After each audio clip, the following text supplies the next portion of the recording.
ผู้ต่อไปก็คือเซินทานหิ่งบัวพาซึ่งเดินทางมาจากประเทศฝรั่งเศสที่จะมาเก่าเข้ามาใส่ผู้ต่อไปต้องกันเนาะเซินทานหิ่งก็ขอบใจท่านทานกรรมการเมืองที่ให้เกียรติข้าพเจ้าในวันนี้แต่ข้อเดียวครับว่าสมาคมชาวโลกเพื่อนร่วมชาติที่รักแพงข้าพเจ้ามาจากเมืองฝรั่งเศสด้วยความภาคภูมิและยินดีที่สุดในชีวิตของข้าพเจ้าที่เห็นทุกชาติของลาวเขาในสะพัดขึ้นอยู่ทุ่งเสาอยู่ในประเทศอเมริกาแห่งนี้ซึ่งเป็นชิดและเสรีภาพอันครบถ้วนของคนลาวว่าลาวเขายังมีชาติอยู่และยังมีการ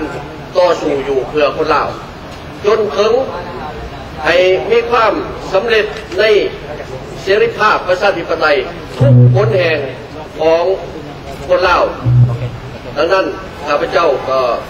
รู้สึกว่าเป็นเกียรติอันสูงที่ได้บินมาอย่างภาคพื้นภูมิใจที่สุดที่เป็นเกือทมิตรที่ข้าพเจ้ามาร่วมในงานฉลองทุ่งในวันนี้และก็ขอขอบใจนำพี่น้องชาวโลกที่ได้มีการต่อสู้ให้ทุ่งมรดกอันล้ำค่าของคนลาวนี่สะพัดขึ้นอยู่ในทุ่งในฝ่ายเสาของภาคพื้นอเมริกันเพื่อให้เป็น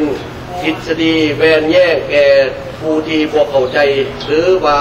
บ่รู้สึกความหมายของความเป็นศาสตร์นั้นข้าพเจ้าขอขอบใจเลย